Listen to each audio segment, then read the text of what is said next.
He closed one eye and watched his finger following the patterns of the carpet, like he'd done since he was a little kid, tracing the blood-colored paths as they branched and branched outward until his fingertip was so far away, the patterns so tiny, that he couldn't follow them anymore.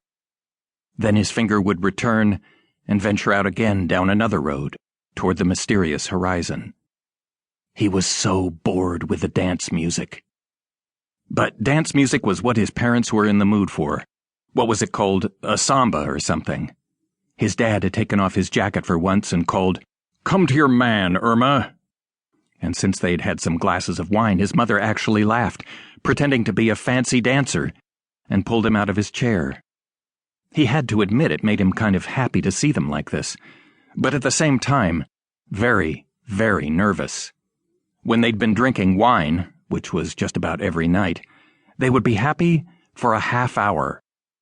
Then his mom would make some remark about how they weren't where they should be, something about the store, and his father would start to sound like a politician making a speech about how owning a general store in this community wasn't something to sniff at. And she would say he wouldn't have said that when they got married, that he would have spit on people with a job like this. And then they'd fight over every choice he'd made that had brought them here, to this town, to this house, to this moment. It reminded Jimmy of his finger following a path through the patterns in the carpet, the blood-red roads, out to a dead end. They were in their happy time right now, but it felt like something balanced on an edge, waiting to fall and break.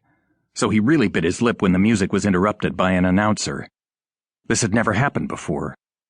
Tomorrow night was Halloween, and in between the shows the KCTR announcer had been making stern, annoyed reports about local boys and firecrackers, and a fire in a chicken coop out on the Bryson farm out near Highway 99. But that was all local. You could tell because the announcer's voice sounded smaller somehow. This interruption was from New York, where the big shows came from.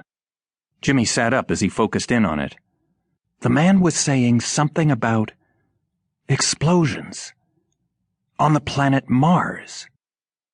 Just the sound of the word Mars was enough to make him forget his nervousness about his mom and dad. He had checked out Princess of Mars and the rest of the Edgar Rice Burroughs books from the library so many times that the librarian had started calling him the Martian when he walked in. He had even made his own Martian chess pieces out of clay from the rules in Chessmen of Mars, though he'd never found anybody to actually play with. He knew enough not to ask his father.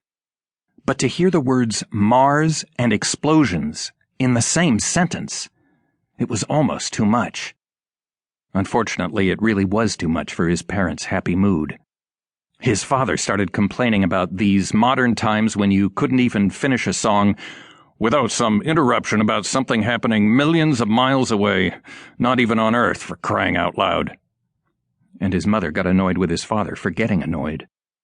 The report was short, and when the music started again, Jimmy looked up at them sharply.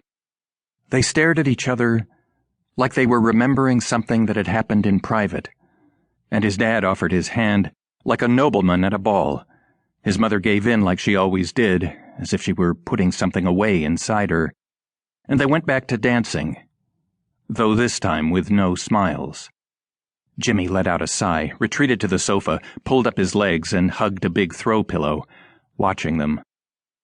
Then another announcer broke in, and the evening was ruined for good.